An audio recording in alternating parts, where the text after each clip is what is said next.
Bienvenue ici au Forum mondial de la langue française à Liège, en Belgique. J'ai le plaisir d'accueillir Ibrahim Sissavané. Bonjour. Bonjour. Vous êtes ancien ministre de la Communication de Côte d'Ivoire. Aujourd'hui, vous présidez la haute autorité de l'audiovisuel dans votre pays. Et puis également le REFRAM, qui est le réseau des francophones, régulateur des médias. Et merci d'être ici, évidemment. Vous participez ici à des ateliers pour dire que l'audiovisuel et les télévisions en Afrique, eh bien, rien n'est plus comme avant. Effectivement, nous sommes en plein bouleversement, comme beaucoup de télévisions au monde, mais plus que les autres télévisions, puisque nous avons à la fois fait face aux mutations numériques et à la libéralisation. Oui, ça veut dire que la télévision, pour les Ivoiriens, pour les Africains en général, demain ne sera plus celle qu'on a connue hier. La télévision se mondialise. C'est clair que ça ne sera pas la télévision d'hier. Je pense que la télévision de demain s'annonce déjà. Oui, ça veut dire que le marché s'ouvre, ça veut dire qu'il y a une diversité aujourd'hui. La diversité commence dans certains pays, elle est même déjà là. Mais je crois que les frontières sont en train de reculer. Aujourd'hui, on est obligé de réfléchir en termes de monde et pas seulement des microcosmes. Et donc, les télévisions africaines, comme d'autres, doivent s'adapter et relever à la fois le défi de la mutation technologique, mais également aussi des modèles économiques qui ont été chahutés depuis une dizaine d'années. Oui. Alors vous êtes, je le disais, le président du réseau francophone des régulateurs des médias. Ça veut dire quoi? En gros, vous coordonnez l'ensemble de ce qui serait les CSA, les autorités de contrôle audiovisuel. Effectivement, le REFRAM est un réseau institutionnel de l'OIF qui regroupe 28 pays et 29 instances. Et chaque pays a ses caractéristiques, mais nous avons considéré qu'il y avait des choses à faire en commun.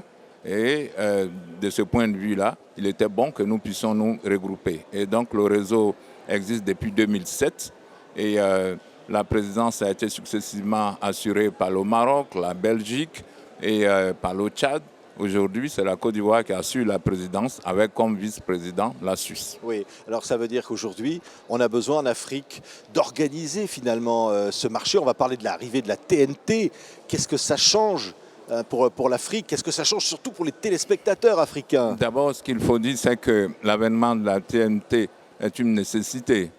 D'abord parce que l'IUT a fixé au 17 juin 2015 pour certains pays et à 2020 pour d'autres l'extinction du signal analogique au profit du signal numérique.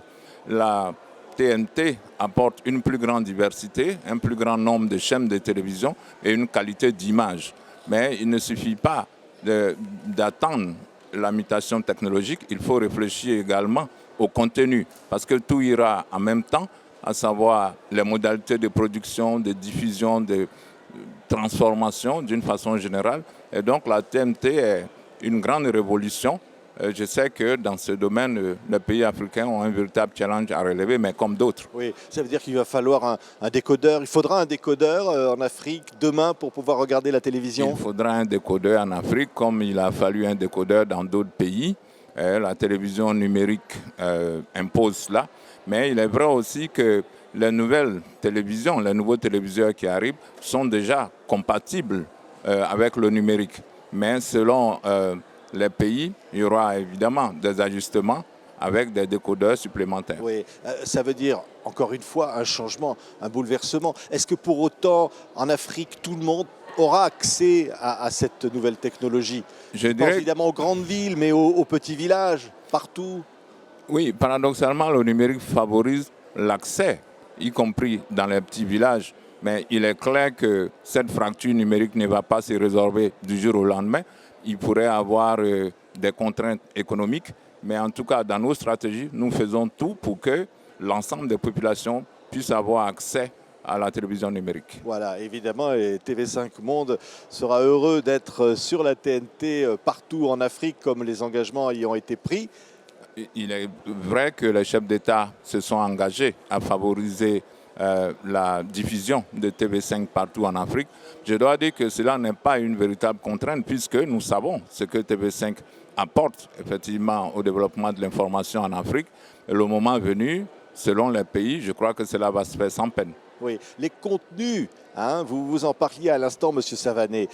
Que demandent aujourd'hui les Africains? Qu'est-ce qu'ils veulent? Qu'est-ce qu'ils voudraient changer sur leur télévision? Je crois qu'ils demandent à la fois des contenus locaux, mais une connexion avec l'international. Il faut bien voir que les jeunes d'aujourd'hui n'ont plus la même culture iconographique, la même culture d'image que les anciennes générations.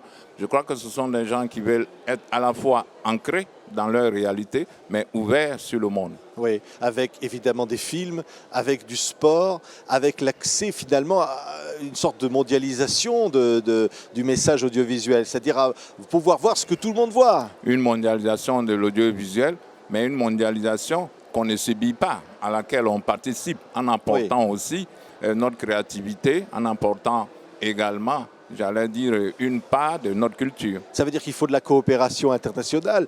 Et ici, on en parle évidemment dans un forum de la langue française comme celui-là. Le monde francophone peut s'unir pour qu'il y ait une vraie coopération internationale pour les contenus, pour des programmes. Précisément, l'atelier auquel je participe ici est consacré à la coopération entre les télévisions publiques francophones. Et de ce point de vue, je crois qu'il y a une volonté politique, il y a une volonté institutionnelle pour rendre effective cette coopération. Oui. Il reste à l'organiser, parce que le volontarisme ne suffit pas, la volonté seule ne suffit pas. Il faut des modalités, il faut construire des passerelles, des outils pour rendre effective cette coopération qui est indispensable. Oui, alors on parle 2 secondes de cette autorité de régulation que vous présidez, donc notamment en Côte d'Ivoire. Il va y avoir des élections bientôt là en Côte d'Ivoire. Il va falloir organiser les temps de parole des candidats. Voilà, ça va se passer comme partout ailleurs finalement. Effectivement, la loi demande qu'il y ait de l'équité avant la période électorale et pendant la période électorale, l'égalité. Oui. Et même si l'autorité qui organise les élections, c'est une commission électorale, la haute autorité de la communication audiovisuelle a en charge d'organiser en effet ces temps de parole des candidats. Oui. Nous agirons lorsque la liste des candidats sera publiée. Un mot pour conclure ce Forum mondial de langue française, la télévision. Parmi tous les autres enjeux ici, pour la francophonie, pour le monde francophone, c'est l'enjeu essentiel, l'un des enjeux essentiels. La télévision est un enjeu à la fois culturel, c'est évident, économique, technologique et je dirais même géopolitique. J'insiste sur ce dernier point parce qu'il faut compter dans le monde. Et pour compter, la télévision est un bon véhicule.